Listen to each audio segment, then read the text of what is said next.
It's good to see you. I'm hoping we're looking to try to get to Baku in maybe a month's time, inshallah. So we'll. Once you say inshallah, it's gonna happen. Well, listen, I started 40 years ago in Yemen. I learned long ago that Allah actually has a lot to do with what it is that happens in the world. Exactly. Someone jokes I'm one of the only people in the world who speaks German and uses the word inshallah in the middle of a German sentence. I'm so happy, Mr. Ambassador, you speak Arabic. That's when you speak Arabic well. شوي بحكي عربي منيح. أنا بحكي عربي كثير منيح. بس شوي. شوي. لا أنا كثير. نعم. نعم. No, it's one of those things that sort of I find that bits of languages are also stuck in a closet in my head. They don't necessarily all come out in the right order, in the right way. So. And now our president, Associate Professor Mustafa Aydin, is also coming now. You're welcome, Mr. President. Please. Thank you very much for this. Okay. Thank you very much. Then I start, please. Thanks everyone joining us for really very important event hosted by İstanbul Aydın University and Diplomacy Research Association. This is the webinar series 4 on the topic Building the Future in the South Caucasus, Problems and Suggestion. It is a very timely event if you think the situation in the region really. Before we start to open the panel to our distinguished guests, I would like to express my gratitude to President Mustafa Aydin, who provided us with these opportunities. I would like to thank to Diplomacy Research Association for their contributions to these organizations, and also all the participants, especially he's not together with us, but Ali Çınar and also Yusuf Erim, who made great contributions to the creation of this webinar. The last thanks goes to our dear assistant Bilgehan. Really, he has made great efforts in every organization. Now, I want to introduce the president of İstanbul Aydın University, Associate Professor Mr. Mustafa Aydin, for opening comments before we open the floor to our distinguished panelists. Dear President, the floor is yours. Thank you very much, first of all, and all the participation for this evening. They come for this action. Thank you very much. If you permission, I want to speak Turkish language. And I want to my colleague translation what I say Turkish language to translation English language. Yes, of course, Mr. President. Öncelikle ben bütün değerli katılımcılara şükranlarımı arz ediyorum. Böyle değerli, böyle önemli bir konunun tam da çok önemli olduğu bir dönemde böyle bir çalışmaya katıldıkları için kendilerine çok teşekkür ediyorum. First of all, I'd like to extend my gratitude and thanks to all the valuable participants for participating in this very important webinar, especially in these times where it is more important than ever. Ben değerli katılımcılarımıza, birbirinden çok değerli konuşmacılarımıza böyle bir etkinliğe katkılarından dolayı hem Avrasya Üniversiteleri Birliği Başkanı olarak hem İstanbul Aydın Üniversitesi Başkanı olarak şükranlarımı arz etmek istiyorum. Again, I'm very thankful for everyone who's attending this webinar, participating as the president of the Eurasian Universities Union and as the president of the İstanbul Aydın University. Pandemi bütün hayatımızı etkiledi. Pandemic has affected all aspects of our lives. Ve bu dönemde birbirimizle ve dünya ile iletişimimizi bütün sektörlerde bu dijital platformlarda yapmak durumunda kaldık. And because of that, we have been conducting all our meetings and all our events during this time via Zoom and with other digital platforms. Tabii bundan çok dersler çıkardık aslında bu süreçte. Bütün sektörler, eğitim sektörü de çok ciddi dersler çıkardık. Of course, we gained a lot of lessons during this time, especially the universities and the education sector. Yani böyle bir afet anında sektörlerin, yani eğitim, sağlık, gıda, parakende, turizm ve diğer sektörler neler yapabilecekleri konusunda da bir deneyim elde etmiş oldular. And during this time, as we can call a disaster, all the sectors such as education, health and retail and tourism just figured out and maybe gained a little bit more knowledge what we can do in times like this. Dolayısıyla bizler de hem üniversiteler olarak, akademiye olarak bu konuda hem bilgi birikimini, tecrübe ve deneyimlerimizi birbirimizle farklı sektörlerdeki, farklı kültürlerdeki insanlarla bu yollarla paylaşma imkanı bulduk ve paylaşıyoruz. And as a university and educational institution, we started to use such a platform such as this one in order to share our experiences and share our good practices with the sectors, with the other universities and all around the world. Bugüne kadar İstanbul Aydın Üniversitesi olarak birçok webinar yaptık, birçok etkinlik yaptık. As Istanbul Aydın University, we have been conducting many webinars during this time. Ama özellikle değerli Kutay hocamızın da başkanlığını yürüttüğü bu çalışmalarda bu bölgesel olarak 4. büyük etkinliğimizi yapıyoruz. But this very important series of webinar led by our valued Professor Kutay Karaca, this is the 4th one. Daha önce Çin'in Kuşak Yol projesiyle ilgili bir webinar yaptık. Before this, we had a webinar about the China's Belt and Road Project. Türk-Amerikan ilişkilerini yine masaya yatırdık bir önceki webinarımızda. Also, we discussed the future of Turkish-American relations in another webinar.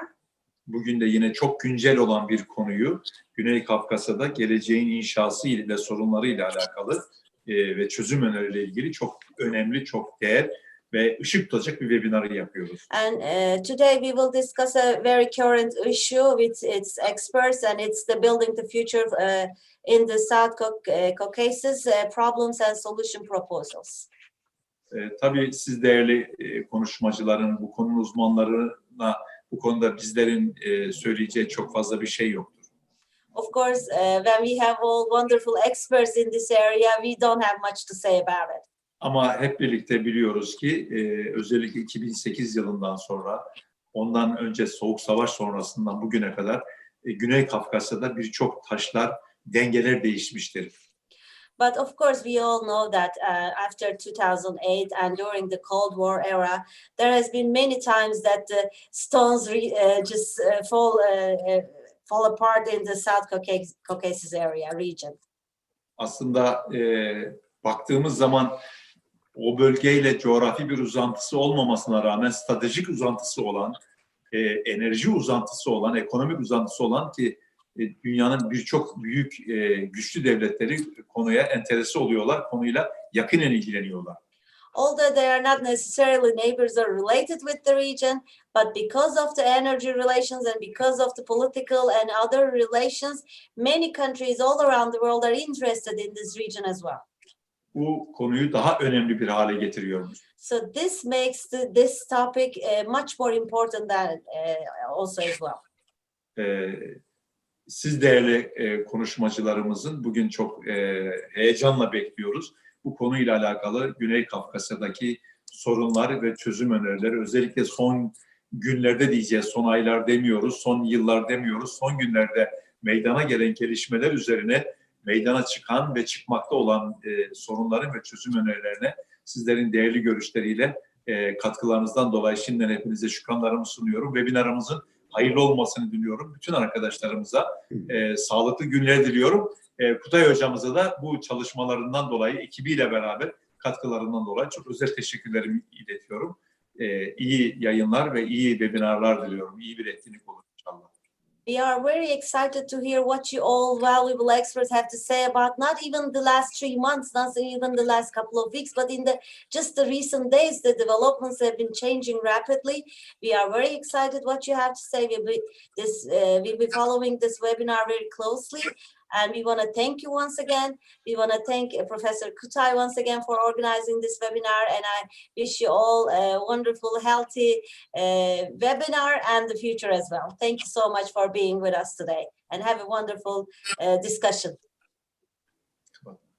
Thank you very much, Mr. Mustafa Aydın, the president of Istanbul Aydın University.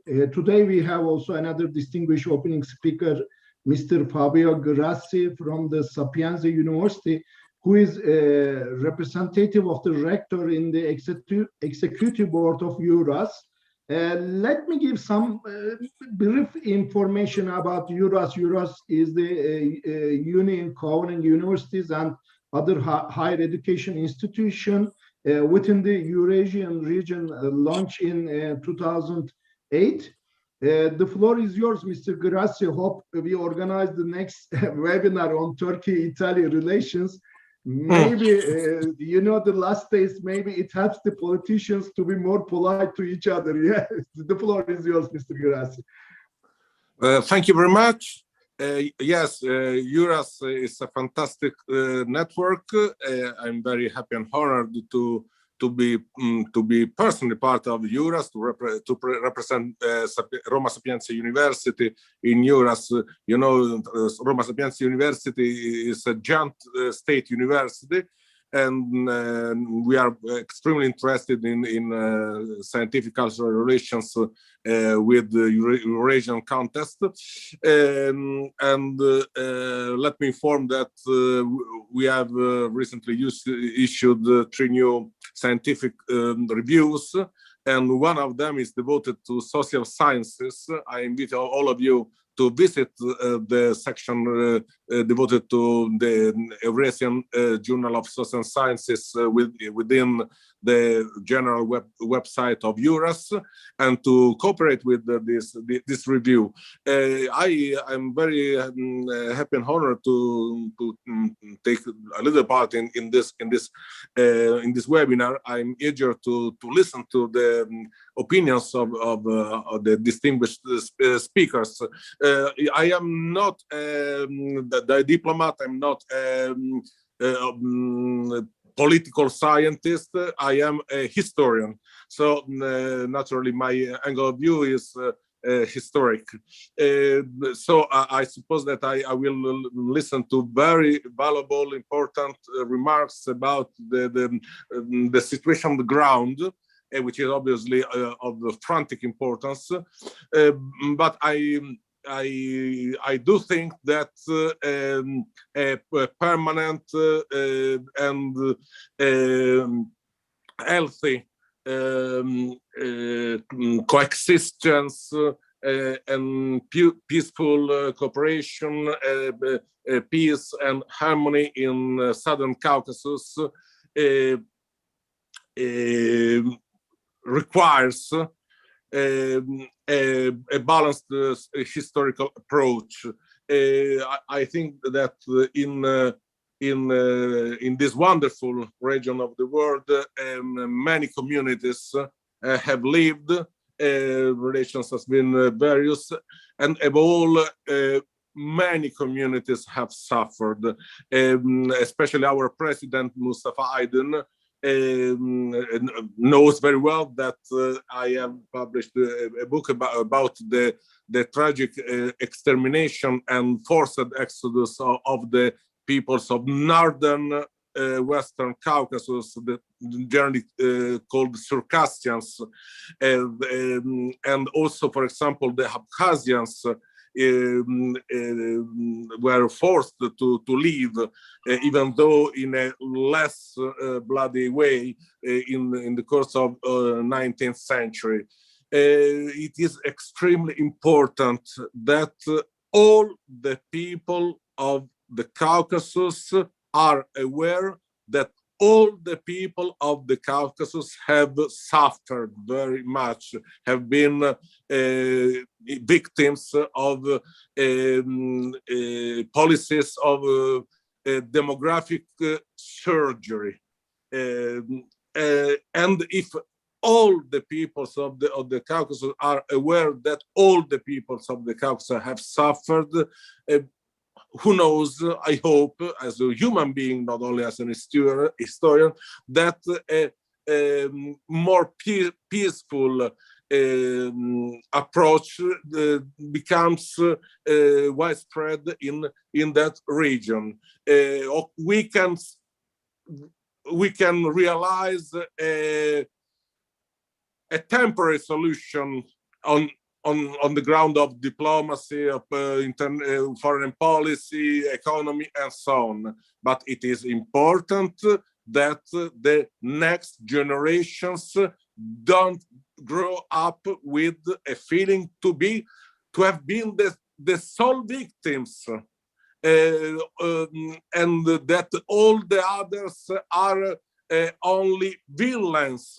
This is the feeling that must be wiped out. Otherwise, if all the next generations grow up with this feeling, full of despair and of a feeling of revenge, in my opinion, the diplomacy and the wise policies will be very useful, but not sufficient to prevent further clashes, tensions, and so on. That's all as for me. I live with the hope that history can be useful also for the future, for a better future for all the communities of the region. Long life to all the peoples of the Caucasus. All of them have given mankind culture, civilization, wonderful culture, art, music, for example. I don't know if any other region of the world as Caucasus has given fantastic folk music, for example. This is a common heritage with a very clear interconnections between all the cultures of the Caucasus. We must keep back this treasure of mutual enrichment and work for the generations with a healthy approach to the past and a positive approach to the others and so to the future. Thank you very much.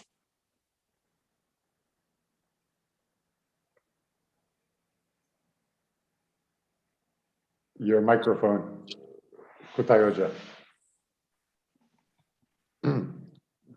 Yeah. Sorry about that. Now I slowly open the floor to our panelists. With Yusuf Erim, we moderate together. I am the deputy of him. First, I said that. I mentioned that we will build the webinar based on questions. We will give the speakers 2.5 minutes for each questions. After the questions are completed, we will direct ask the questions from the participant to their respondent. Let's begin with Ambassador Robert Sekuta. Ambassador, you were nominated by President Barack Obama to be U.S. Ambassador to Azerbaijan between 2014 to 2018, 4 years.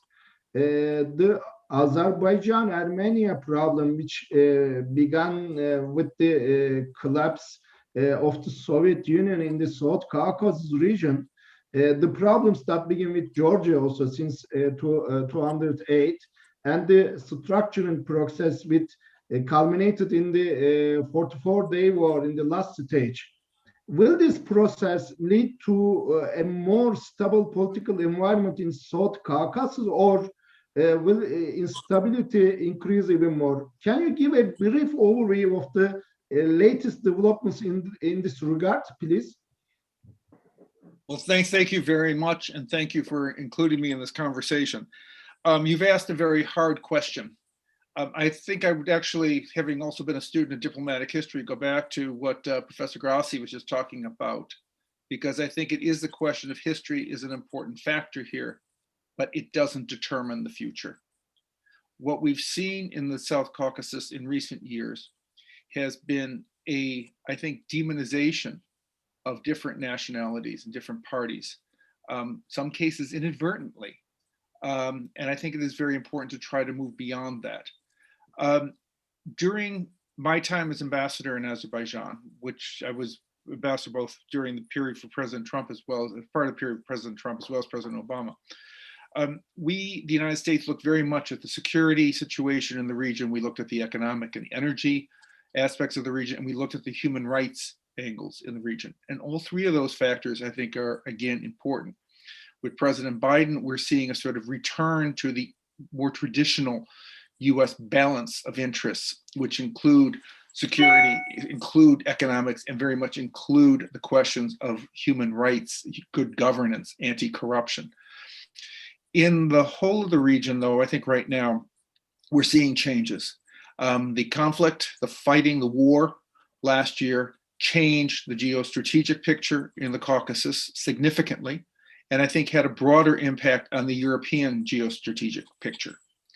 The question of Russian peacekeepers now in Azerbaijan. Azerbaijan had been the one country in the South Caucasus that did not have Russians in it. That has now changed. There are now Russian peacekeepers on the ground, and the future of that situation is uncertain. Turkey is playing a role in that, but I think the final agreement, the ceasefire that was arranged by Putin. What we are looking at too now is the questions of where Georgia is heading in terms of its internal political situation, the questions of Armenia, as well as of Azerbaijan. What is important, I think, to begin with in sort of short remarks is to realize that what was achieved in terms of an agreement among Russia, Armenia, and Azerbaijan in November is a ceasefire. It is not a peace. And so what is necessary now are to find ways to actually build a peace, to actually move from ceasefire to a peaceful situation. Otherwise, what I can very much see happening is a sort of mirror image reflection of what had happened earlier, where the Armenians are resentful. They are not looking for a solution, working with Azerbaijan. The Azerbaijanis moving ahead, and seeds of future conflict, unfortunately, perhaps being there. And that's something I think which we need to be aware of and which we need to be working against. And the United States, I would argue, has a very important role in helping the countries of the region work with other countries out in the broader region, Russia, Turkey, to find a way forward so that there is not renewed conflict, but indeed progress towards a peace. And with that, let me stop. Thank you. Kutay, if you don't mind, I'm going to take over. Yes, Yusuf. Now, I want to continue again with just everybody giving us a basic general assessment of what they think before we can give some follow-up questions and whatnot. And obviously, this 44-day war was very important, changing a 30-year status quo. And as the Honorable Ambassador mentioned, that it has incredible geopolitical ramifications in Azerbaijan, on Armenia's domestic politics, as the ambassador stated, Russian troops now in the South Caucasus, but also NATO member Turkey having troops in the South Caucasus as well. Very important, a possible opening of the Nakhchivan corridor, allowing Turkey into Central Asia, the energy security, not only of the South Caucasus, but also energy security of Europe, very, very important.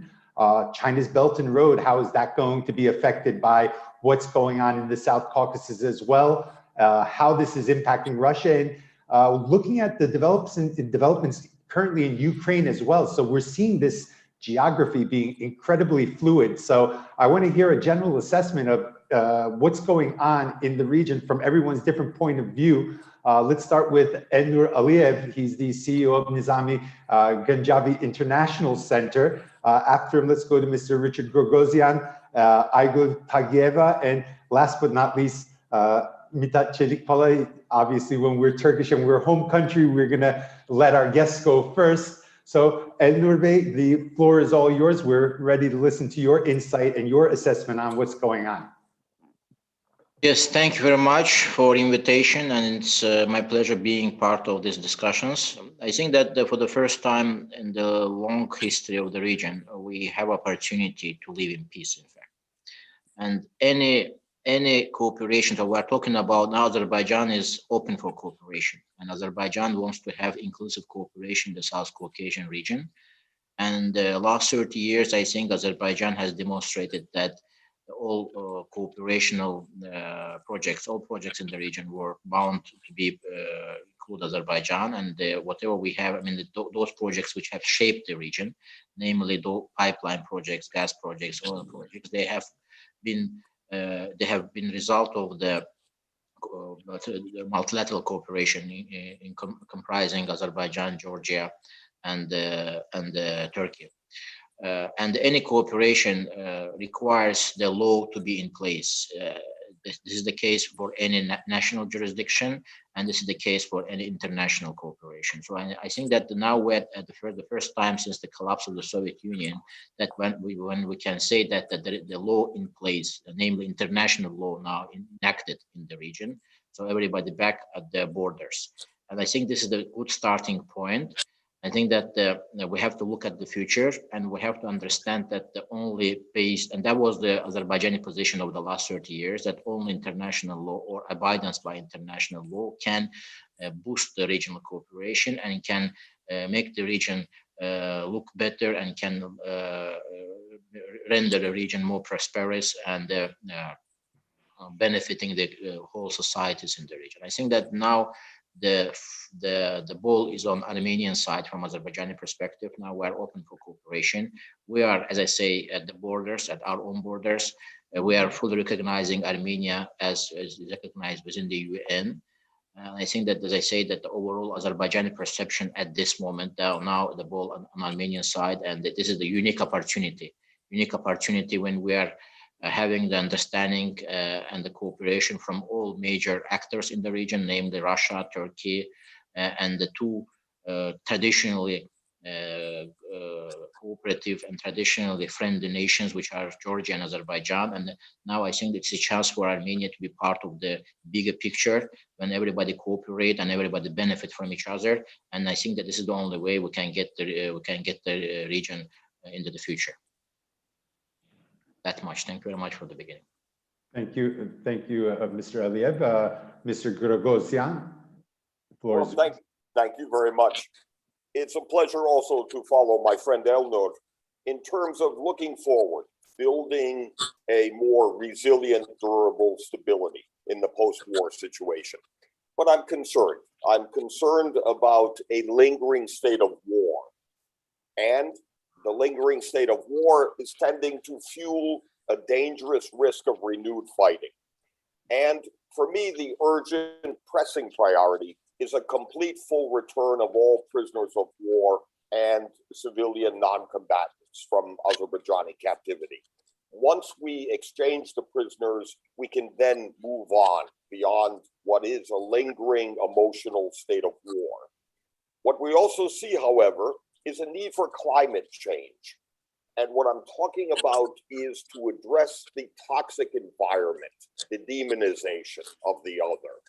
And we need to restore an effort of peace building and confidence building measures. As difficult as that is, this is the time more than ever. Because my second point is beyond the urgency of the prisoner return, is a need to return to diplomacy, where the ambassador has correctly pointed out, we merely have a fragile, tentative agreement of a cessation of hostilities. We are far short of a lasting negotiated resolution. And the imperative of a return to diplomacy is also driven by the recognition that the Nagorno-Karabakh conflict itself predates independence and statehood of both Armenia and Azerbaijan. This erupted in the Gorbachev period, meaning that we're in uncharted political territory where democracy in Armenia is imperiled, reform is in danger. And in terms of the dangerous precedent of this war, a dangerous precedent where it seems that a military solution was forced on essentially a political conflict and a victory of authoritarianism over democracy. Hence, the return to diplomacy is an imperative. But finally, my third point in looking at this region at risk is an opportunity to agree wholeheartedly with Elnur Aliyev in terms of an opportunity that is now rare but present the restoration of all regional trade and transport, the opening of closed borders, normalization of relations, an economic incentive to a new effort to end isolation and exclusion. We can lift all boats in this way, including a fresh opportunity for normalization between Armenia and Turkey as part of this. And I do want to close on this positive note, but also with the point, in conclusion, there is no conclusion. This is very much a dynamic process, and we are not even near the midway point. Hence the return to diplomacy and the return of all prisoners on all sides. Thank you. Well said. Definitely a very fluid situation still. Mrs. Tagieva, floor is yours. Your general assessment of what's happened over the past year or so. Thank you. First of all, I want to say thank you for this organization and for joining me in this webinar. Actually, for now, it's time for peace in Karabakh region, because war is end, and we have to do everything for forget the honor of the war, because the next generation, they should forget all these bad things about war. And I guess Azerbaijan already started the positive steps in this issue. There is Azerbaijan already allowed to Russia for Russian Gazprom to transit Russian gas to Armenia through Azerbaijan territories, and I think it's like a positive steps from Azerbaijan. I think should be there some cooperation between countries in region to make the life of these people in this region better. Maybe it should be some transportation projects. There is very good chance to make this region transportation hub, because this region in middle for the transportation projects, which one is north and west. Sorry, just 1 minute, please. Yeah. So if it will be there some cooperation of countries, we can get something, some result, some economic development in the region, and I guess Azerbaijan and other countries now is ready for this. Azerbaijan already started for the job, construction job. There's some constructions for the Victory Road, which one is Shusha in Karabakh, and there is working about demining of territories. So Armenia also can join projects, regional projects, and it will benefit also for Armenia and all countries. And about the parent of secure and peace in the region, there's a role for two big leaders in country. It's Turkey and Russia. And they now cooperate on this. There is, monitoring center, joint monitoring center for Russia and Turkey in Karabakh, and they already make control for situation for the peace. And I guess in the future we'll see new projects and new cooperation in this region. For me, this region interesting for also for investors. So that's all. Thank you, Mrs. Tagieva. Now, of course, we can't talk about Karabakh, we can't talk about the 44-day war without talking about Turkey as well. Turkey played an important role, whether it be diplomatically or militarily supporting Azerbaijan, but I think that support was a lot more than just ideological. That support was also very strategic as well. And to give a good assessment of how the viewpoint from Turkey is when looking at the conflict, Mithat Çelikpala, Professor, Doctor and Vice Rector at Kadir Has University. The floor is yours, sir. Thank you, Yusuf Bey. I also would like to express my gratitude, especially for the organizers, yourself. It's a pleasure to be with my old friends and new friends, of course. I divided during those presentations or interventions, previous interventions, to split into two my introduction. First of all, our title is Building the Future in the South Caucasus, Problems and Suggestions. Therefore, in this first part, I would like to touch upon those problems. And then most probably in the second tour, I will give my suggestions to look forward in fact. As the previous speakers mentioned, yes, there is a kind of a Russian-imposed ceasefire supported by Turkey and the other regional actors as well. But this is just the beginning. We have to accept it. And the war of diplomacy, in fact, is on the table. But the issue is a little bit complicated. Why? These are the problem areas. Let me try to give at least 4 or 5 topics or headlines that we may move forward then afterwards. First of all, there is a lack of trust and confidence within the region between those actors. And this is the most important issue for all of us, and especially the hegemonic effects of domestic politics on foreign policy making or in front of in diplomacy is a serious concern, not only in Azerbaijan and Armenia, but for all the region itself. It's very important. Therefore, it's not easy to propose some positive agenda time to time to take the other side into account. You can easily face with a kind of a treatment that you are going to treat treason. I don't know. It's very complicated. Therefore, this hegemonic effect of domestic politics is prevailing over, and then we have to take it into consideration when we are discussing the future of the Caucasus in general. The second issue is that there is a prevailing instability in the region. This is not only a political one, but economic one as well. It's also related with the pandemic environment, and the world is going through a kind of a serious issues in general.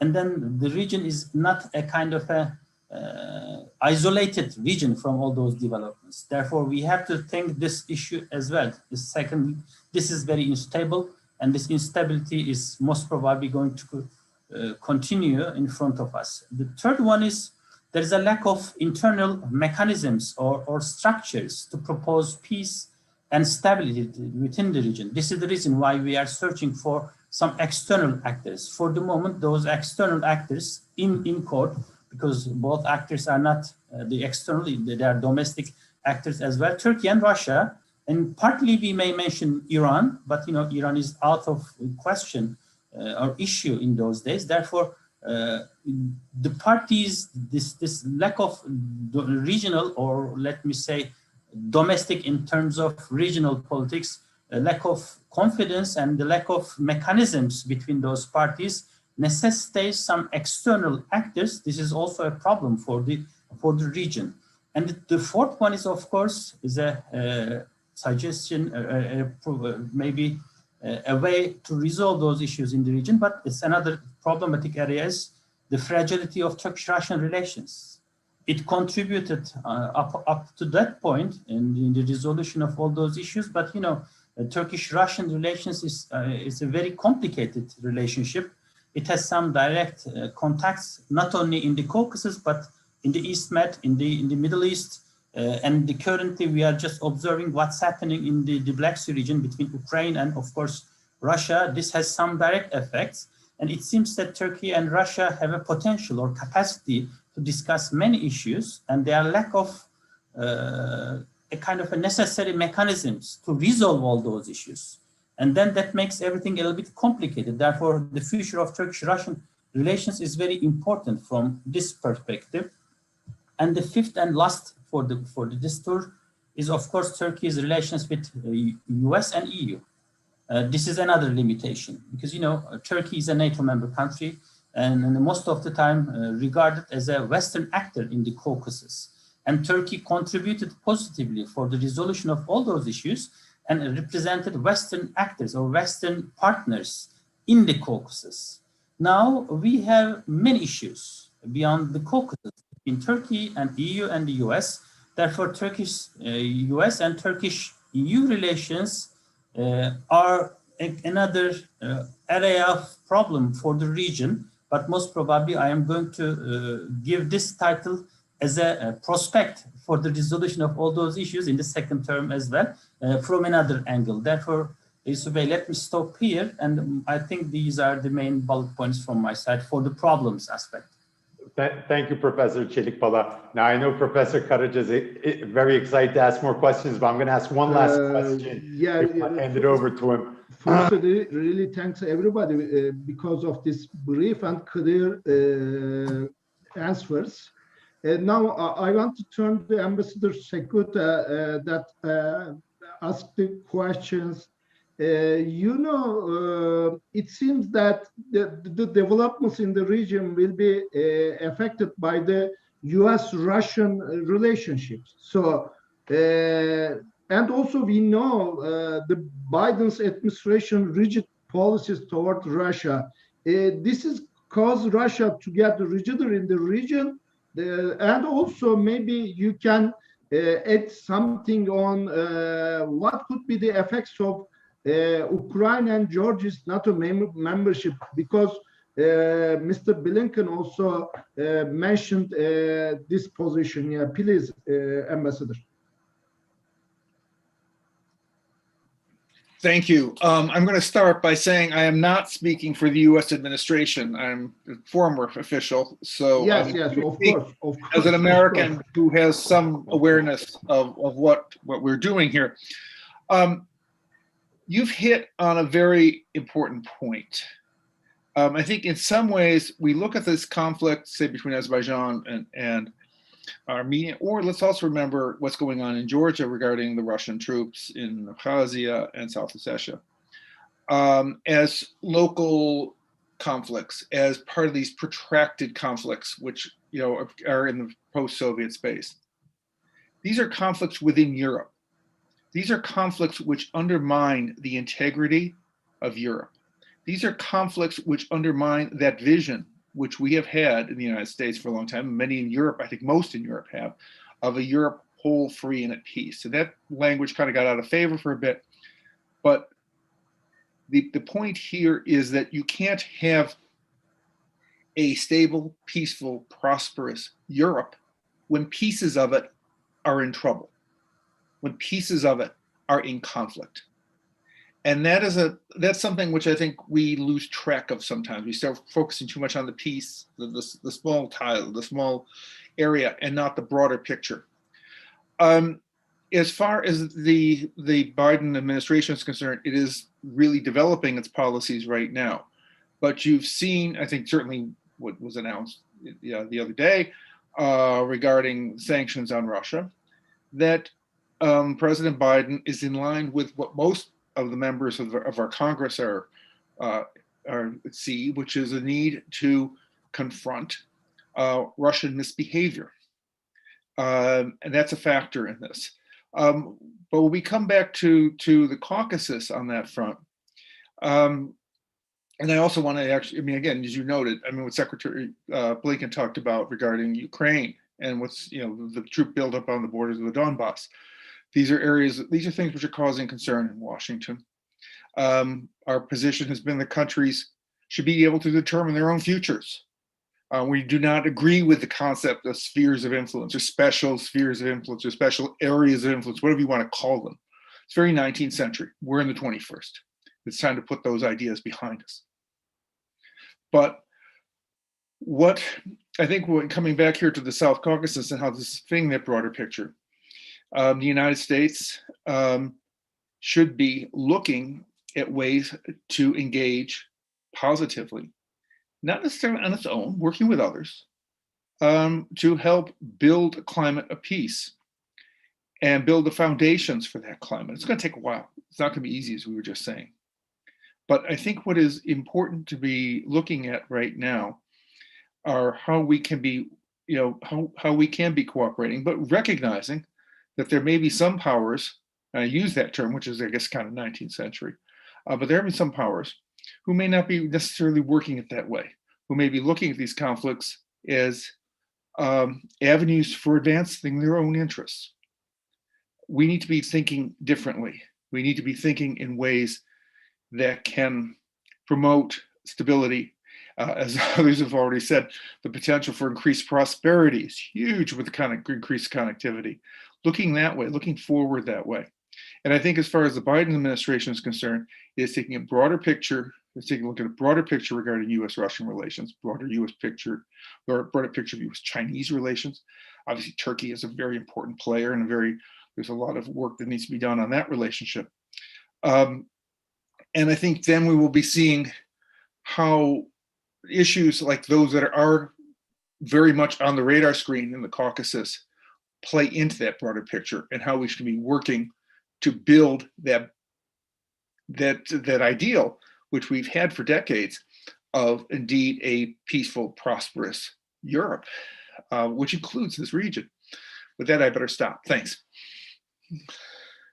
Thank you, Mr. Ambassador, for that insight. Now, Richard, I think one of the themes that were touched upon by all the speakers is that this is a ceasefire, not a peace. What is the view towards the ceasefire from Armenia? What can be done to turn this into a peace? Because as the ambassador touched upon, there's a lot of opportunities, especially economic opportunities. And these are opportunities that Armenia has been withheld from in the region. How can Armenia be integrated into the Caucasus again? How can that border with Turkey be opened? How can relations between Azerbaijan and Armenia be improved, where Armenia gets a slice of that economic pie as well? Because it is important geographically, it's in a very ideal location. We're seeing interconnectivity become very, very important as the logistic arteries are playing into the geopolitics of the Caucasus, not just the Caucasus, Central Asia, Eurasia as well. And I'd like to hear your answers to these questions. What's your viewpoint? Well, thank you very much, Yusuf. First of all, one confession. Fortunately, I do not speak for the Armenian government. I say fortunately because I'm greatly frustrated at the state of denial in Armenia, the lack of a new diplomatic strategy on behalf of the Armenian government. We are in danger of, yet again, seizing an opportunity to miss an opportunity. Having said that, as someone who chose to move to Armenia some 16 years ago, I'm optimistic. A return to diplomacy is the only practical way forward. And the reason I'm optimistic is within the framework of the OSCE Minsk group, we have a rare exception. It's the only issue where Russia is working with and not against the West. We need to actually reward this and encourage it. Although, with conditionality, Russia in many ways is the only winner from this war, even more than Azerbaijan.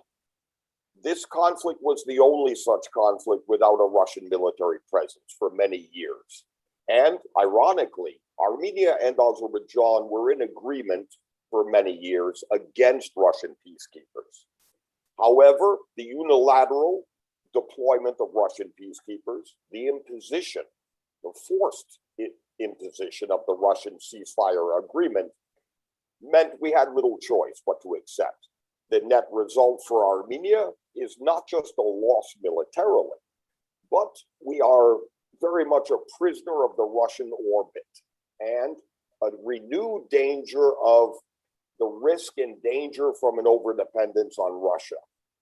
However, having spent 10 years working in the United States Senate as a Democrat, as a staff member, I'm also optimistic as the US re-engages in the region with a more holistic approach, human rights, and not democracy promotion, but democracy protection.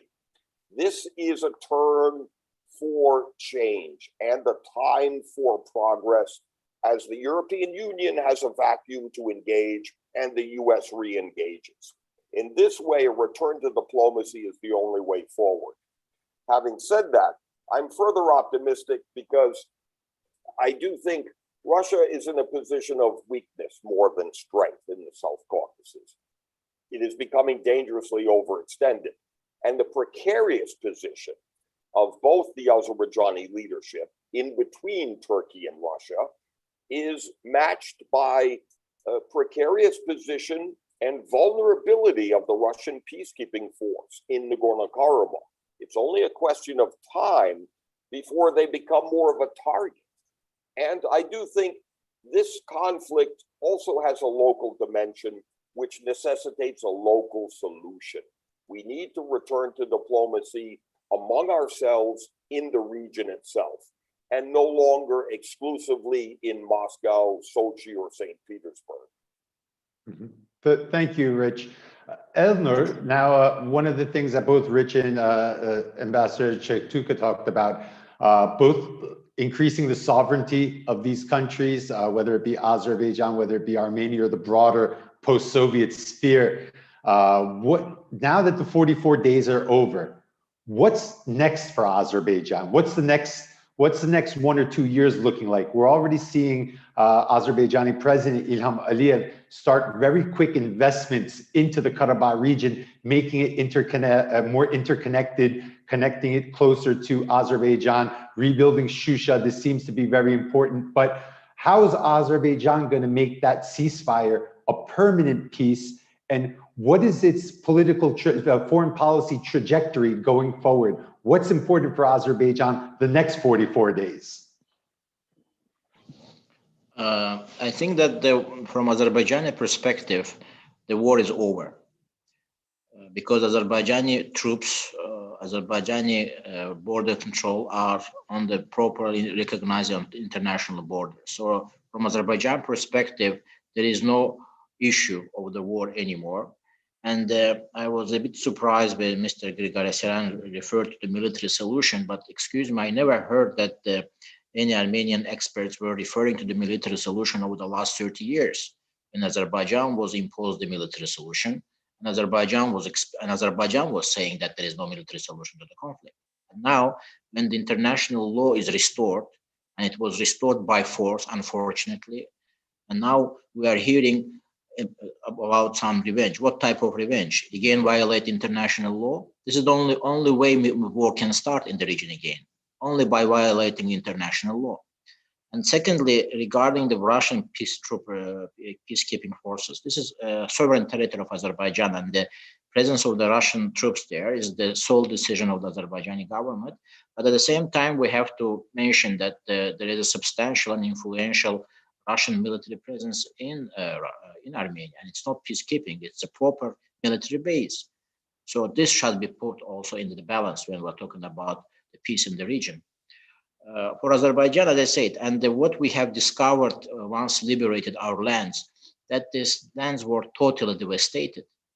Even we have seen cities which have never seen any warfare. For example, Agdam, but it's totally devastated. There is no stone on the stone, as we say.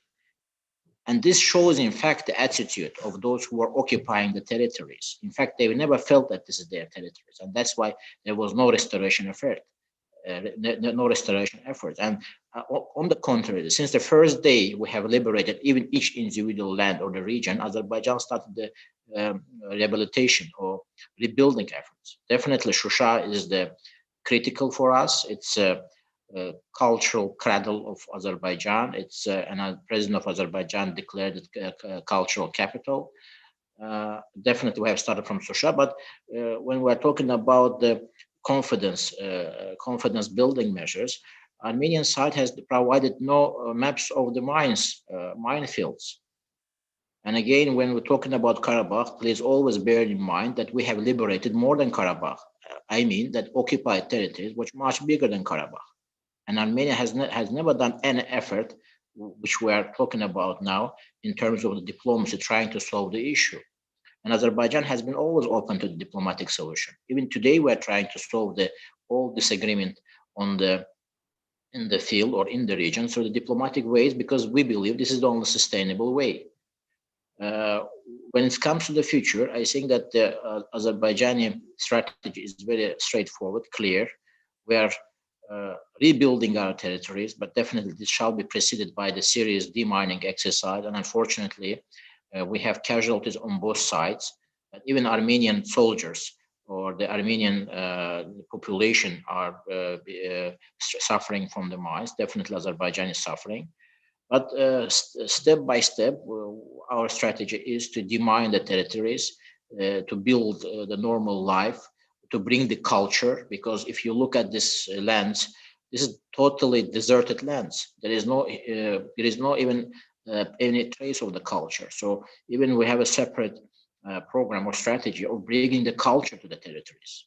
And the culture, I mean, this territories has been traditionally known for different type of the cultural activities. Even as Shusha is known as the cradle of the singers. So whoever is born in Shusha is supposed to have a nice voice.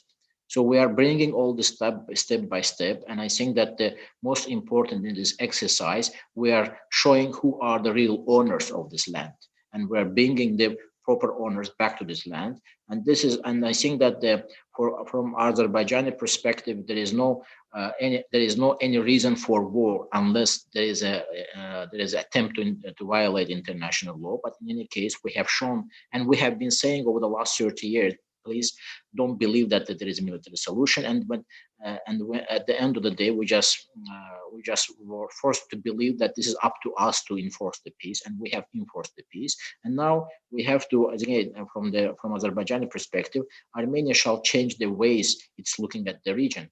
Azerbaijan has been mono-ethnic over centuries. Azerbaijan has different ethnicities living along with Azerbaijanis in Azerbaijan, at different religions. Same with Georgia, and we cannot say the same about the Armenian. Fortunately, I think that in Armenian society, maybe government shall make a serious effort to explain that you cannot be mono-ethnic country in the region where for the centuries different nationalities have lived together. And since Armenian state has been established on this land, the only ethnicity which started to live there are Armenians. But prior to the Republic of Armenia, even Armenian Republic has been multi-ethnic, multi-confessional territory. And unfortunately, we don't see it today.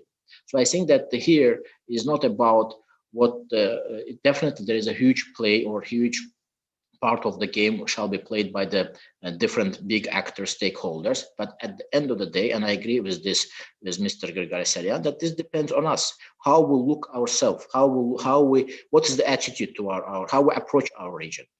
Do we believe that the region shall go forward, or do we believe that there is some exclusive nations living in the region? Excuse me, we don't believe that there is any exclusivity for any nation. And I think that the way Azerbaijan is living today, the cultural diversity, as I say, ethnic diversity, religious diversity, is a perfect proof of it. And I believe the same approach shall be applied in Armenia, and that in that case, the peace will be sustainable and lasting. This is my personal view, and I have to also underline that here nobody represents the government, definitely. So we're expressing our own thoughts and our own beliefs. That much. Thank you very much. Yeah, everybody reminds that, yeah, this academic platform, not a governmental platform. Don't worry about that. We only listen you as an academician, as an expert.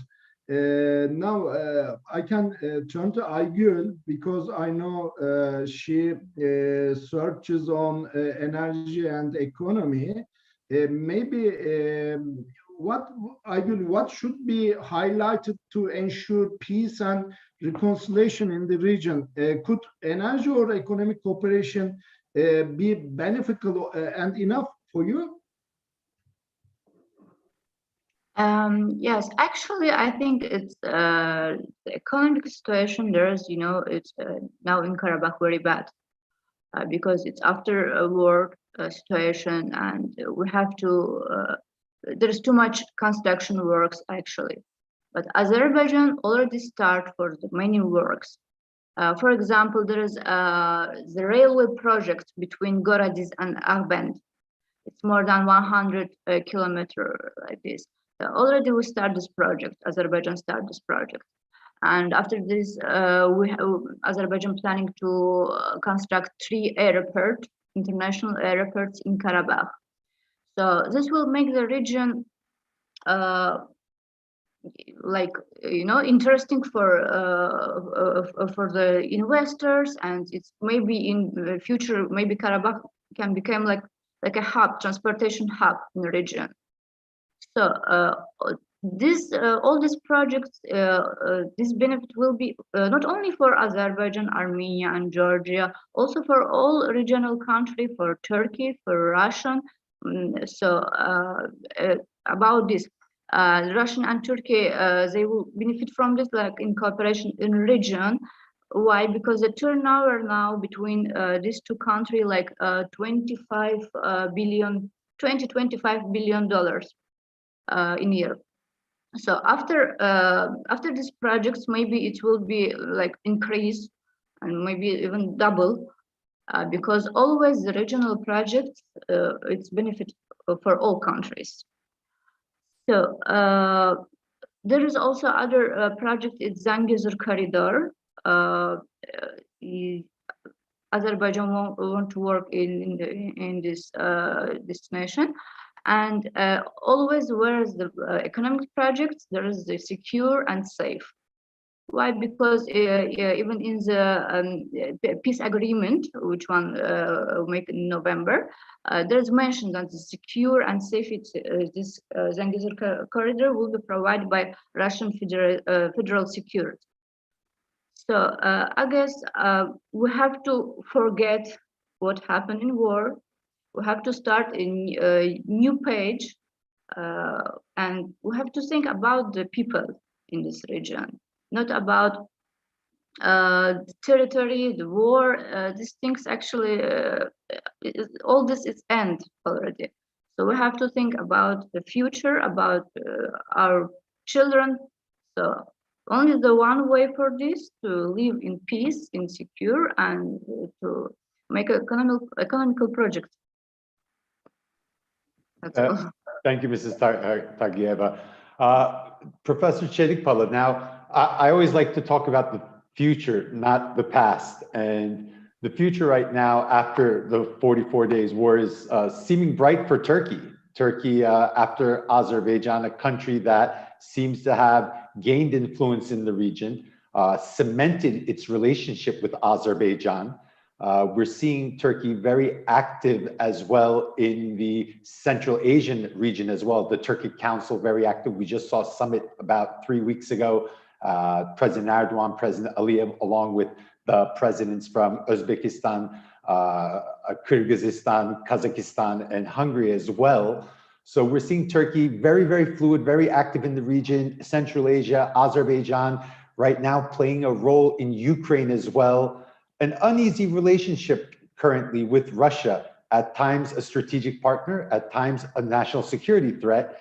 So how is all this balance working for Ankara, and what do you expect going forward? What's the future for Turkey, not only in the Caucasus, but also in Central Asia as well?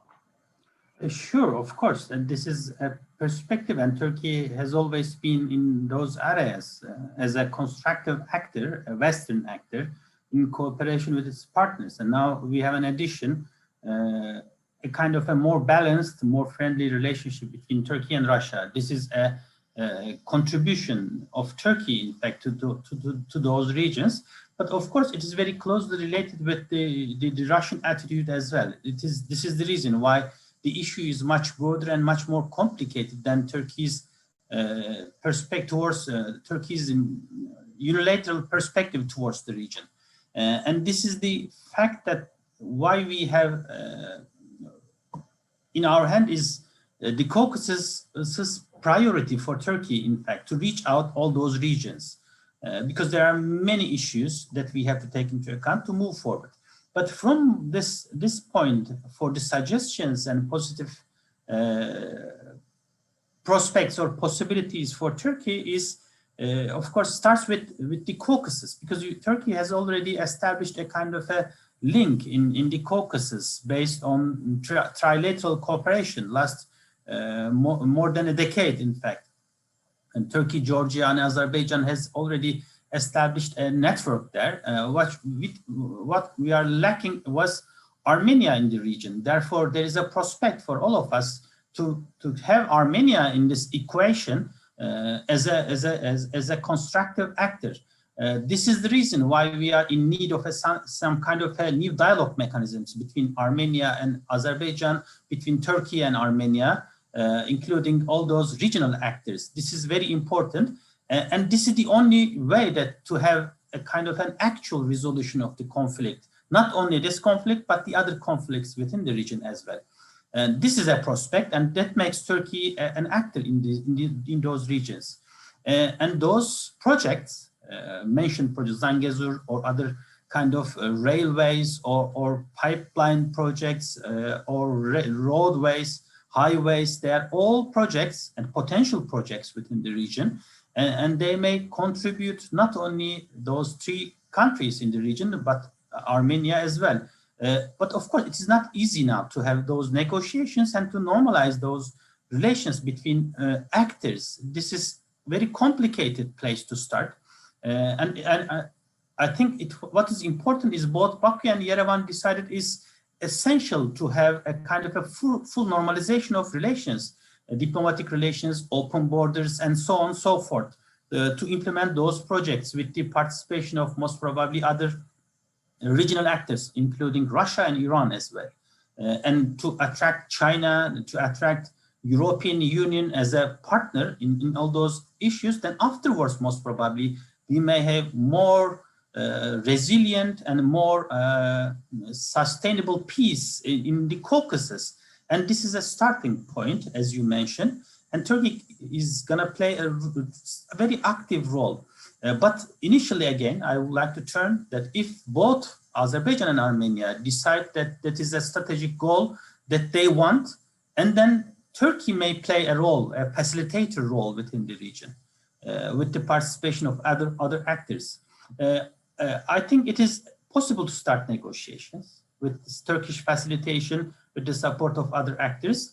But if each side thinks it's better to live with the status quo, with a closed border, and they are not interested in relations, then I see it's a very difficult to resolve all those issues. This is the reason why the domestic politics in the region is important. As Richard mentioned, Georgia's domestic politics, Armenia's domestic politics, and as well as Azerbaijani politics is important. And the second thing related with this, that Turkey can play a role, a very constructive role in the region, this rehabilitation issue. This is the rehabilitation of Azerbaijanis to go back to those liberated areas. But this is not the only thing. We have other Armenian population within the region, and some people move to Armenia as well. How to rehabilitate those population?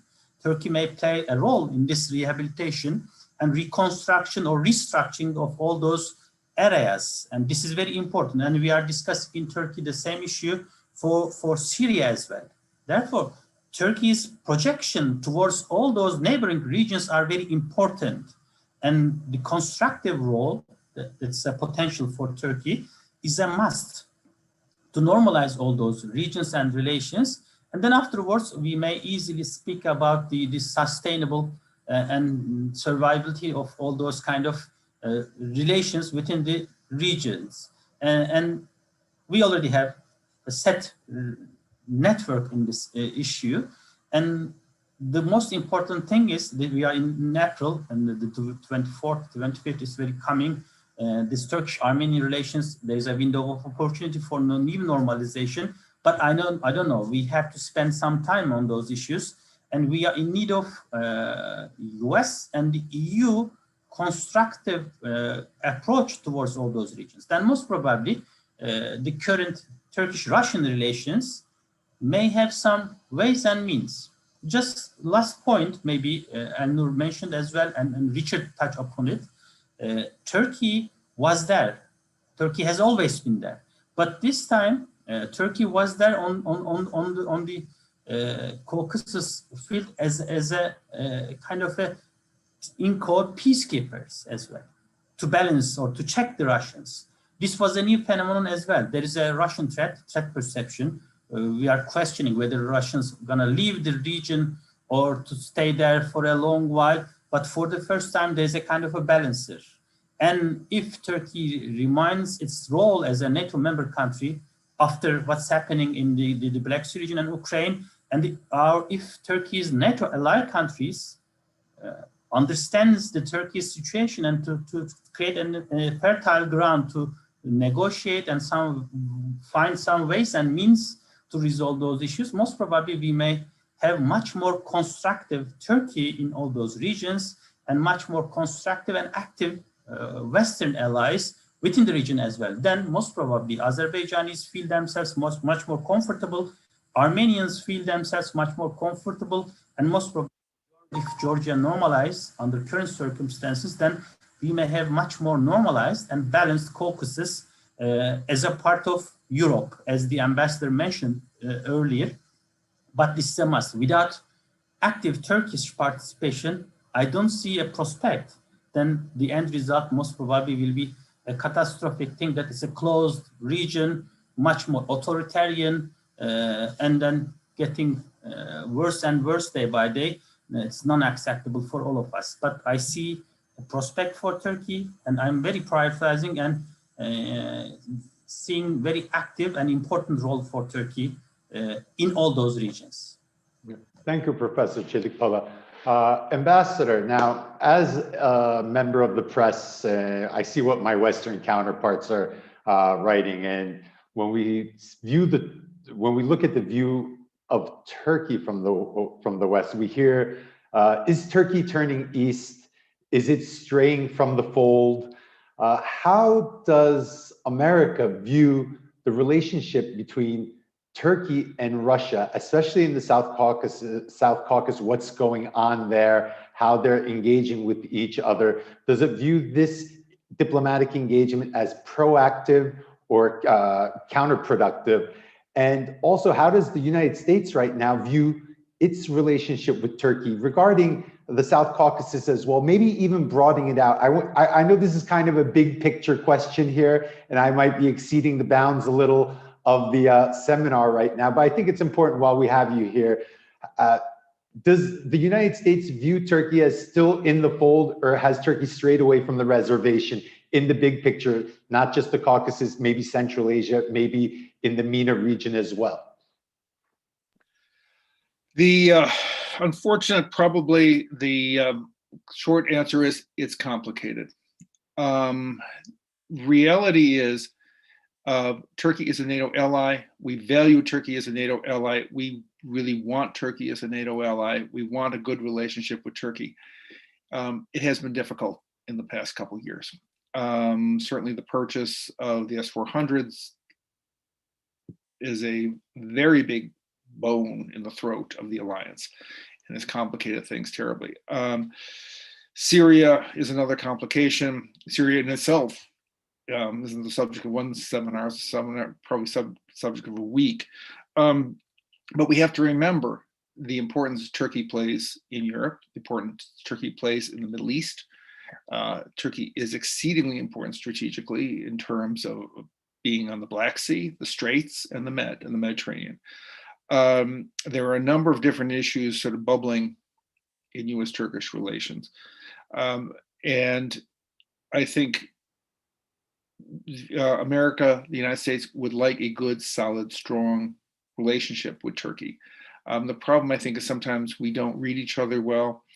We don't necessarily have the reservoirs of good feelings in our publics. And that's a hard thing to say. But as someone who's much more expert on this relationship than I am, through the comparison between the US relationship with Germany, where there's some very difficult issues. Nord Stream 2 is very complicated, very difficult. But yet at the same time, there's a sort of a sense of long-standing ties, of a deep friendship that can weather these sorts of conflicts, that people will sort of put the conflict into a broader perspective. I don't know that we necessarily, on the US side, have that feeling about Turkey. And I don't think that there's necessarily on the Turkish side that feeling about the United States. This is a hard thing to say. And maybe everybody will now jump on me and tell me I'm completely wrong and insane, and that I would be very happy to be wrong on this front. But it makes it hard. There were strong feelings in the US that Turkey might have gone a little too far in support of Azerbaijan during the conflict itself. There are certainly accusations of that. I'm not sure, I'm not privy to that information anymore. But what I would say is this. When we are looking at this part of the world, and also looking more broadly, because we're looking right now at the South Caucasus, I don't necessarily, maybe it's like just talking about the South Caucasus, because there's this whole large area called Central Asia, where Turkey has an important role to be playing, and where the US is interested, where access to across Afghanistan is critical and is going to be critical. Turkey is an essential player. And we, the United States, need to have a good relationship with Turkey, where we can say things to each other that neither side might really be comfortable with, might be happy with. That diplomacy is human relations. Diplomacy is not being nice. Diplomacy is talking to each other and finding a way forward. And I think what the United States and Turkey need to be doing, finding that way forward. I think South Caucasus is an important area for us to be finding that way forward. As has been noted, there are 1,900 plus Russian peacekeepers in Azerbaijan now, regarding Nagorno-Karabakh. There are other Russians there for other reasons. There are Russians in Armenia. There are Russians in Georgia. The Turkish presence in is a monitoring engagement with what the Russians are doing is useful. Probably broadening that internationally would be important. Turkey may be the first step on that front. Turkey can play a very important role as a mediator, as an explainer of this region to the United States, and of the United States, explaining the United States to their region, and helping those countries moving forward and integrating better into the system. That's a long answer, but it's a very hard question. And I would just say many people in Washington see Turkey as an essential partner. We have had a good relationship. We've worked together in many parts of the world. I've had very good, not just counterparts, but friends in the Turkish diplomatic service over the years and working in different projects. But right now, that relationship is one that needs not just tending, but attention, and I would almost say intervention to sort of get us back together the way we really should be. Thanks. Thank you very much. I just asked Richard about that. You know, Richard, when we search on Armenia, the foreign policies of Armenia affected more domestic policies also than for Armenian domestic policies. It's affect the Armenian foreign policy really so hard. So I asked that question about how does the events in Armenian domestic politics lead the future of the region? Can you answer that question? Well, I can, because it's a rare opportunity to express justifiable optimism. Armenia's nonviolent, peaceful revolution of 2018 ushered in a new chapter of resilient democracy, capped and culminating in a free and fair election that is going to be most likely repeated in an early election this coming June. I do think when we talk about democratic peace, Armenia, for whatever missed opportunities in the past, is a reliable, predictable, democratic partner, interlocutor. And in this way, whether it's the outlook for Armenia-Turkey normalization or a return to diplomacy with Azerbaijan, this is an essential ingredient for a durable, lasting peace. To be quite honest with you, the pressing challenge is on Armenia, but the long-term challenge is on Azerbaijan, where a father and son have ruled the country for over a quarter of a century. I'm much more worried about instability in Azerbaijan than I am in Armenia.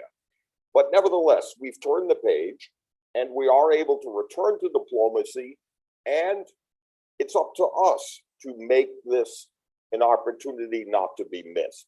And despite the risk of renewed hostilities, there is a clear consensus now, perhaps the war demonstrated it. The price of human life and human loss is too much, is unacceptable.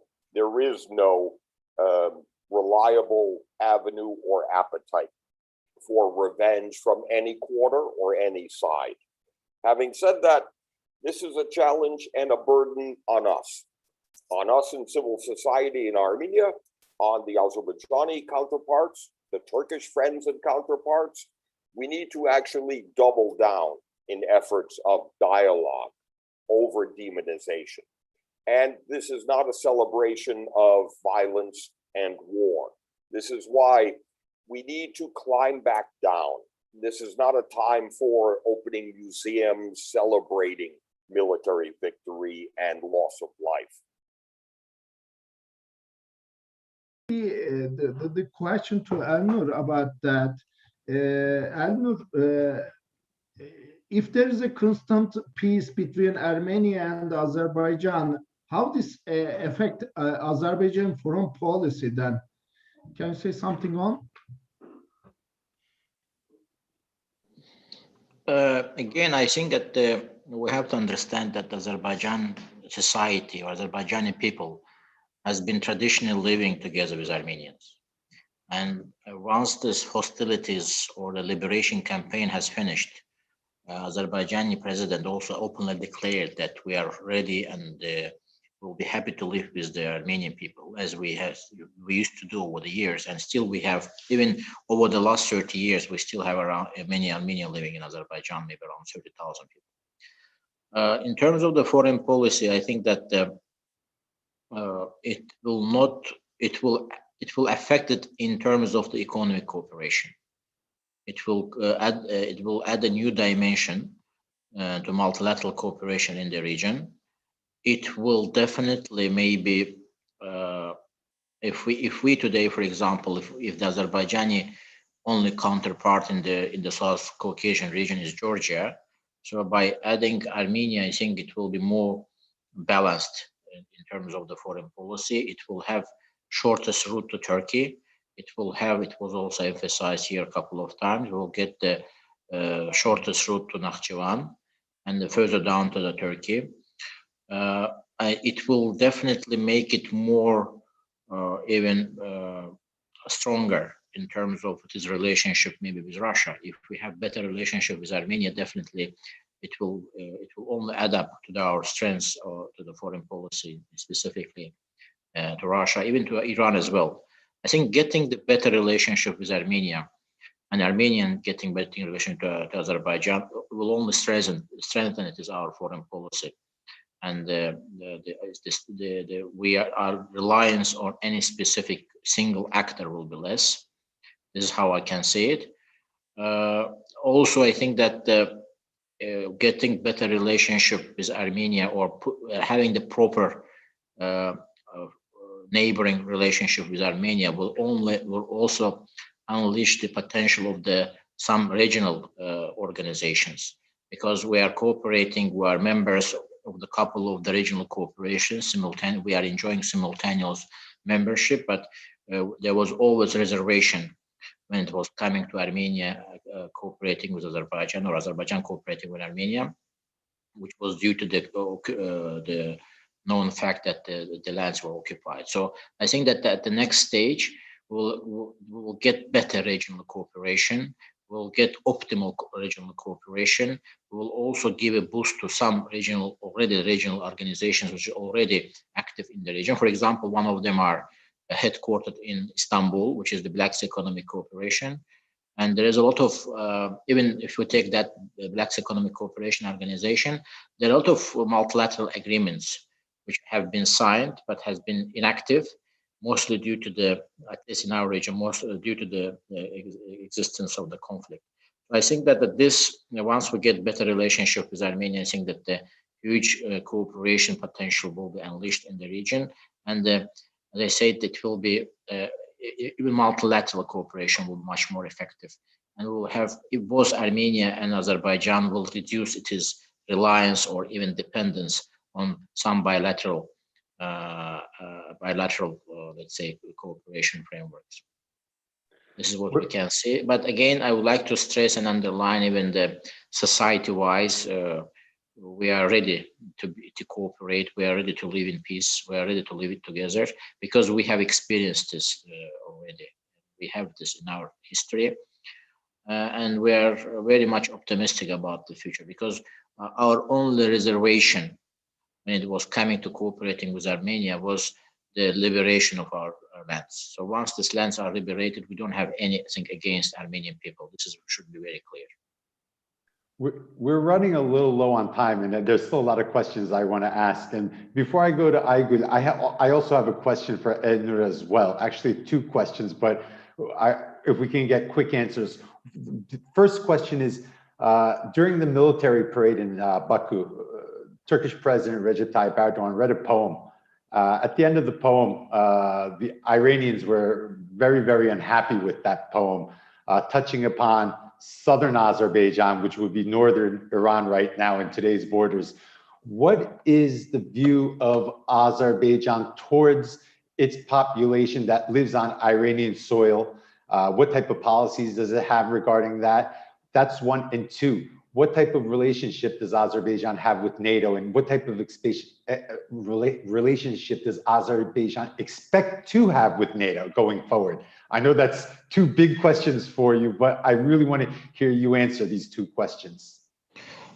When it comes to our relationship with Iran and the Azerbaijanis living there, I think I say general Azerbaijani foreign policy's general approach that we are fully recognizing the territorial integrity and the borders of all our states, and we don't have any territorial claim to any state, specifically our neighboring states. When it comes to, yes, definitely there's a huge, substantial Azerbaijani populations, but we have to recognize that they're living on their own lands. And what is Iran today is mostly evolution of the statehood launched by Azerbaijanis on this land. So definitely this is their land and this is their state. And what we want to have them to live in a good conditions, in a prosperous, to be a prosperous society. That's what we want to have. And this is not just for Azerbaijanis living in Iran. This is across all our region. People living all our region would like to have, because once they are prosperous, we will be prosperous. This is very clear. When it comes to NATO, I don't think that we are claiming or we are expecting any type of membership type of relationship. I think that what we want to have our own strong army. We are benefiting from the cooperation with NATO in terms of getting our army stronger and better. More modern, and I think that the last 44 days have demonstrated that we have achieved significant progress in this. But definitely, our cooperation with Turkey is a priority, and specifically in the military field. And I think this is the one way of benefiting from the NATO's expertise and technologies. Overall, I think that Azerbaijan does not see itself in any military alliance or any military union, because we believe that we are in a very fragile region, and we shall be the better. If we are all better out of any military alliance, the region will be safer. Thank you, Aznur.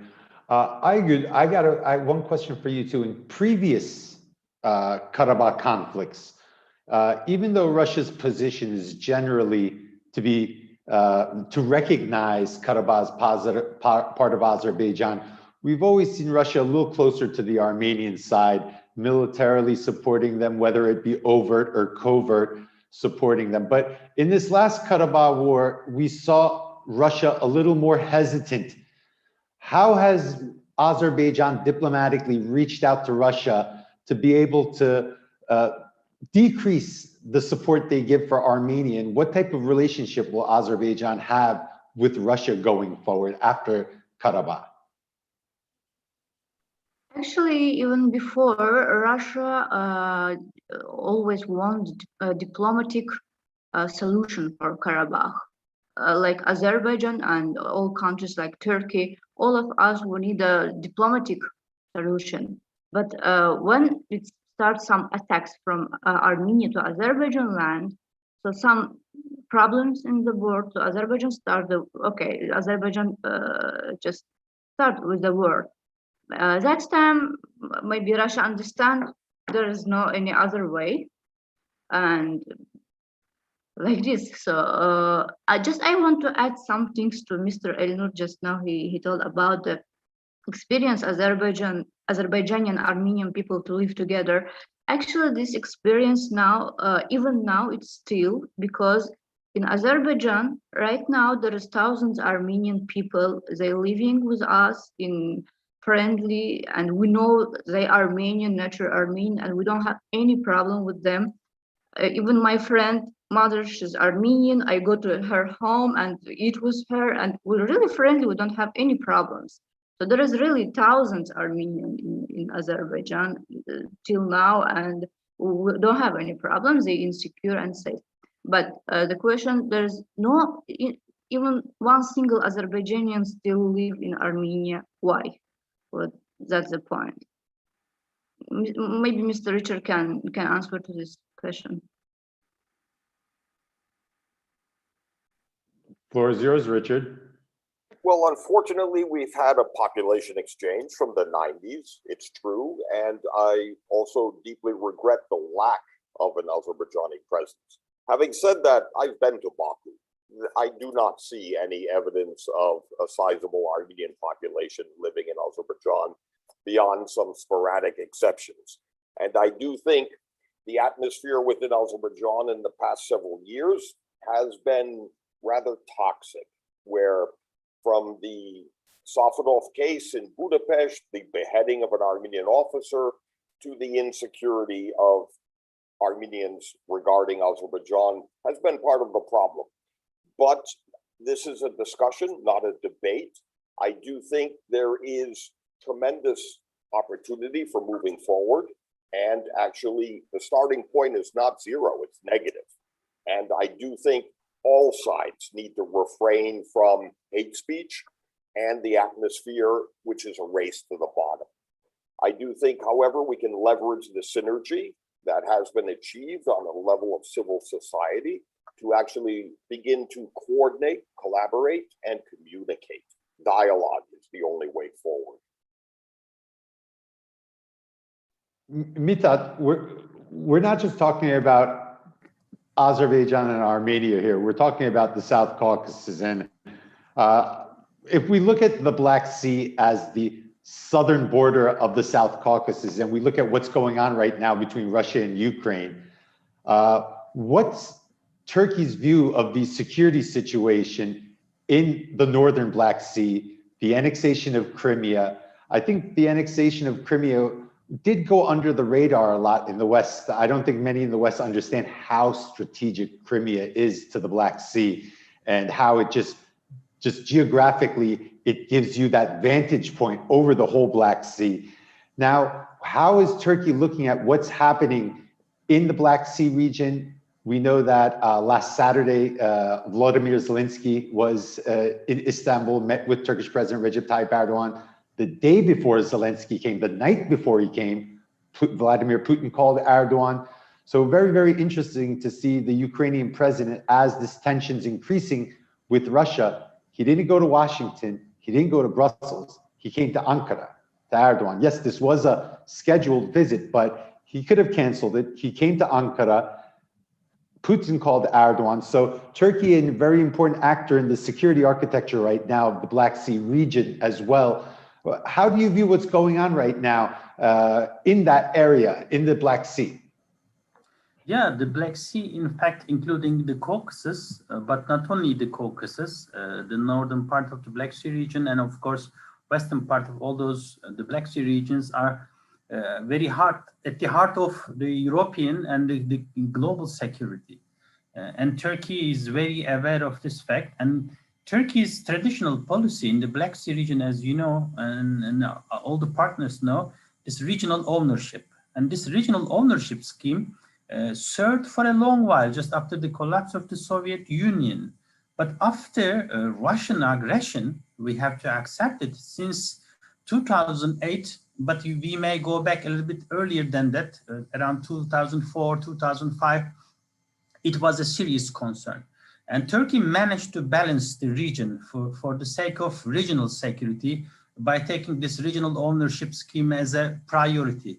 And this is the reason why we have, as Elnur mentioned beforehand, some economic and political and security schemes within the region, like BSEC or Black Sea Harmony, Black Sea Cooperation, and many other issues. And they served up until 2008. What happened in Georgia, Russian-Georgian war, changed the political environment in the region. And the Crimean occupation or the Crimean issue complicated each and everything in the Caucasus and the Black Sea region. Now, Turkey is trying to balance the region without alienating Russia, try to prevent any kind of clashes within the region. But, you know, this is a limited option for Turkey just because of Russian attitude and Russian perspective, security understanding within the region. And more than that, we have NATO member countries, Bulgaria, Romania, and Turkey. And with these 3 countries, we have 2 others trying to be part of NATO security umbrella, Ukraine and Georgia. But under current circumstances, this is a thing that's very fragile aspect of security within the region. And most probably this is the reason why Turkey is trying to keep Georgia within the game. It's better to have much more stable Georgia in the region. Then afterwards, the spillover effects of what's happening in the Black Sea region is just reflect itself very quickly in the Caucasus in general. And therefore, this is the reason why we have to be careful in all those issues. This is why we have prioritizing this Montreal Convention and the security reflections of this issue. In this equation, of course, Turkey's relations with Ukraine, bilateral relations, are very strategic and very supported of our Western allies as well. What I mean, and this was the 9th or 10th meeting, and 10 years ago we signed a kind of a strategic agreement with Ukraine, and Turkish-Ukrainian cooperation is a kind of a cooperation encompassing not only this security sector, but also some trade relations, energy connections, and human-to-human contacts. And Turkish president is prioritizing this cooperation. And this is the reason, most probably, when Ukraine is facing with any kind of a assault by Russia or some other actors, try to find some support from Turkey. And Turkey's support is very clear-cut because President openly declared that we are prioritizing Turkish-Ukrainian bilateral relations and try to bring a kind of a peace through peaceful means towards the region. And Turkey emerged a kind of a facilitator. But of course, this is not easy under current circumstances because of Russian understanding of Donbass and Crimea. They are very complicated issues. But as Erdogan mentioned, Crimea is within the territorial integrity of Ukraine. Ukrainian territorial integrity is very important for Turkey. Turkey never accepted this kind of an occupation, and this is the fact. But what is important is, again, regional stability. This is the reason why we have to be careful in this region. Any kind of a role in Ukraine has some direct effects on the Caucasus region, and we have to take all of those aspects all together. And as Ambassador mentioned before, Turkey is an essential actor or partner in the security mechanisms within the region. Beyond that, Turkey serves a much broader perspective towards the security of Europe and transatlantic world. You know, if the NATO projects comes and if there is a security of NATO's eastern and southern flank, Turkey is a key actor, an essential actor in this equation. Therefore, it's very important, but I'm not that optimistic for the very short notice within the region. But what is the most important thing is to keep the region a little bit, more silent under current circumstances, because many actors are, all those military exercises still going on in the region. And we have to settle down and we have to think all those issues all together. Thank you, Professor Çelikpala. Ambassador, now we've been talking about the future, but one quick... one question for Richard from our participants. If you give me the floor, first I asked Richard the question. Richard, one of our participants asked that, does Armenia think that it can be included in the global system in a healthy way without solving the Karabakh problem with Azerbaijan? Of course not. That's the simple, clear answer, no. No. The path to overcome isolation and insignificance necessitates all countries in the region participate and commit to the peaceful negotiations and commitment to democracy. Not only Armenia, but also Azerbaijan and Turkey also needs that. Of course. Yeah, I know. Okay. Yusuf, the floor is yours. Okay. Ambassador, I want to also talk a little about the Minsk group. Obviously, you've had correspondence with them over the years. And when we look at the group, I believe formed in 93 or 94, Rich, 93 or 94 was formed? Yeah, something like that. But they've basically been working on Karabakh for almost 30 years. And we've seen the group not be able to get past the resolutions phase. Why has it not been able to implement any of these resolutions, or at least have more of an impact in making it a reality on the ground? Also, the United Nations as well. I believe 4 United States, United Nations Security Council resolutions. I believe 3 resolutions passed through the UNGA as well. Why have these international organizations not been able to find a diplomatic solution to Karabakh before these 44 days? Why has they been so ineffective? That's my answer. That's my question. I would like to hear why they've been so ineffective and what could they have done to be more effective? Well, I think that this is a question which I know is very much on the minds of many Azerbaijanis, and I suspect many Armenians as well. And I think in some cases it's a question of expectations. The unfortunate reality about UN resolutions is that they are calling on sovereign states to do things. The point there is sovereign states. And unfortunately, countries don't always do what the UN asks them to do. It's a sad truth, but it is a truth. And I think it's something which we have to sort of recognize. We don't like it that way, but it's what is sort of happening in the world. From that basis, we go to the Minsk Group co-chairs. And I also want to, there's a difference between the co-chairs, which are the US, France, Russian Federation. And the Minsk Group, which is a broader group, includes Turkey, includes Germany, includes Italy, some of the Nordics. I can't remember all the states, but is a grouping within the OSCE, the Organization for Security and Cooperation in Europe, which was set up in the closing days of the Cold War, essentially as a way to build that vision, ensure that vision of a Europe whole, free, and at peace, prosperous, that we had sort of sought throughout, sort of basically putting into effect the Helsinki Accords of the 70s. But I come back to that point of sovereign, because what the Minsk Group co-chairs were doing was trying to facilitate agreement between sovereign states, Armenia and Azerbaijan. They couldn't tell them what to do. Again, this isn't the 19th century. There's no gunboat showing up. We don't want to have that 19th century mode of the gunboat showing up and shelling the harbor and saying, all right, colonial power X is telling you to do blank. That's not the way the world's working. And I don't think it's the way we want the world to work.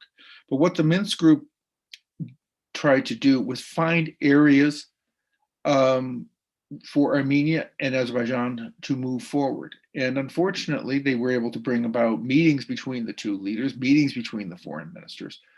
They were making some progress on what we would call track 2. I was sort of heartened after I left to see the idea of exchanges that had come, of exchanges of journalists. And Richard, maybe you're shaking your head, maybe you were one of those exchanges that were taking place. But they couldn't force the parties to do things. And we have to recognize that fact. Now, I'm going to jump ahead a little bit. I'm looking at this question that is, I know, come up from many others. Okay, so what should the Minsk Group be doing? Should we just get rid of it? And I think the reality, again, of life is that it is very, very, very hard to create a new group. And I think what we need now is recalibration of the Minsk Group to help the countries, help Armenia and Azerbaijan move forward with that peace, towards a peace agreement. I know that the United States Deputy Assistant Secretary Kent has spoken out very, very, very, very clearly on this point. on a way forward here. I know President Aliyev, I heard the other night, morning your time, on the 13th, talking about waiting for some proposals for the Minsk group on how to go forward. I think it'd be useful to sort of see those. And I think for the Minsk group to recalibrate, to actually help move towards that, help the countries move towards peace agreement. Trying to create a new one, I think is going to be very hard. I don't think you're going to see it. So I think it is important to try to use the organization, the institutions that we have to help build that peace, which I think, I know I keep hearing from Azerbaijanis that they want to see, I think also the Armenians want to see, but how we try to do that. But also recognize that at the end of the day, the decisions on moving towards peace are going to be made by Azerbaijanis and Armenians. They are not going to be imposed from outside, because if we do try to impose it outside, it ain't going to last. Thanks. Thank you. One last question, and we're going to wrap it up. It's getting close to fast breaking time. Last question is to Mr. Elnur. I actually asked this question to Professor Çelikpala as well. I'm kind of interested in what the Azerbaijan view is. We're seeing Turkey after Karabakh work very closely with Central Asian countries. There was a summit just a couple weeks ago, Azerbaijan, Turkey, Uzbekistan, Kazakhstan, Kyrgyzstan. How does Azerbaijan view this unity between Central Asian countries going forward? Does it see this type of cooperation as a positive future trajectory in its foreign policy? What's the view from Baku towards this type of cooperation?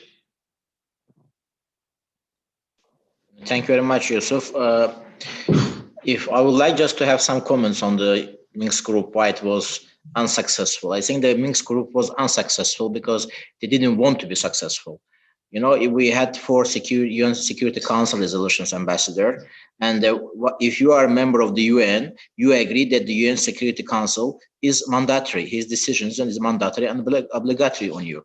That's why you are part of the UN. That's why you are recognized as the UN member state. Otherwise, what's the point of being part of the UN? So once you are part of the UN Security Council issues resolutions which are mandatory on each individual member state. So Minsk group basically, from our perspective, was mandated to come to persuade Armenia to implement the resolutions. And don't tell me that there is no other way. We have seen a lot of sanctions imposed by the unilaterally, by UN, by the NATO on those member states which are violating the UN Security Council resolution. So I don't understand why it didn't work over the 30 years in the same way. So there is a way when they want, when there is a willing, there is a genuine willing to persuade each individual member country of the UN, which are violating the UN Security Council resolution, to abide by this resolution. So if it's not happening because they don't want to do that, that's it, very simple. On the other side, I think that Azerbaijan is keen, in fact, for any multilateral cooperation, because whatever cooperation Azerbaijan is engaging, and most of the time it's cooperation which comprises countries from the east and the west of Azerbaijan. Azerbaijan is finding itself in the middle of it. And specifically when we talk about the Turkish Council, it is Azerbaijan is feeling itself as the equal partner among the brothers. And it's very important because at least for the last 70 years, Azerbaijan was part of the Soviet Union when it was not treated as an equal partner. So any cooperation framework which gives Azerbaijan an opportunity to cooperate genuinely with the feeling of being an equal partner for the benefit of its economy, definitely Azerbaijan is genuinely interested in it. And specifically when you take into account that there is a very sincere relationship between the countries. I think that this is the backbone of any cooperation, for the prerequisite of any successful cooperation, that the countries which are engaged in the multilateral cooperation shall have very genuine relationship. I think that's what is enjoyed within the Turkish Council, and that's why its cooperation with this framework is very important for Azerbaijan. We are already on iftar time here, so I broke my fast. I was trying to be short for you as well. Definitely. Thank you. Symmetric diplomatic relations, very, very important as well. I think that it's been a very productive panel, and I think that it is fasting time in Turkey, break fast time in Turkey and in Azerbaijan as well. So I'm giving the floor back to Professor Karaca, who's going to wrap it up, wrap the ceremonies up. But thanks, everyone. It's been great. Rich, always love hearing your ideas. Ambassador, great talking to you. Great hearing your insight. Professor Çelikpala, great hearing from you as well. Elnur, super insight as well. I really enjoyed listening to you. I enjoyed listening to your comments as well, and it definitely enriched my view of the region. So thank you, everyone, for joining us. Professor Karaca, floor is yours for closing comments. Yeah, I would like to thank to all of you. It is a honor for us and for my university to organize this webinar, and also together with you. You know, in a pandemic days, it is easy way to see us by using the cameras. So, for example, we are really so close. Our houses are so close with Mithat, but it is not possible to meet each other. So it's a good way. Thank you very much again. Hopefully we will be together in a different webinar in the next days. Thank you very much. Teşekkürler, çok sağ ol. Thank you. Thank you, everyone. Thank you. Thank you very much. Thank you so much. Elnur Bey, did he go? No, okay. I was going to say. Ambassador, thanks for joining us. Aygül, thanks for joining us. Great. Thank you so much. Ambassador, looking forward to seeing you on TRT World. Have you been on a TRT World yet? I don't think so, no. So well, I got your look forward to. I got your email. We have your predecessor, Ambassador Bryzon, very, very often. Looking forward to having you on, especially when we're talking about the South Caucasus. So very, very great. You have some very great insight, and I definitely think you should share it with us on screen. So I'm definitely going to be bothering you. I'm going to drop you an email very soon, get your contact details, and hand it over to our guest bookers. Kutay Hoca, thank you very much. Go to the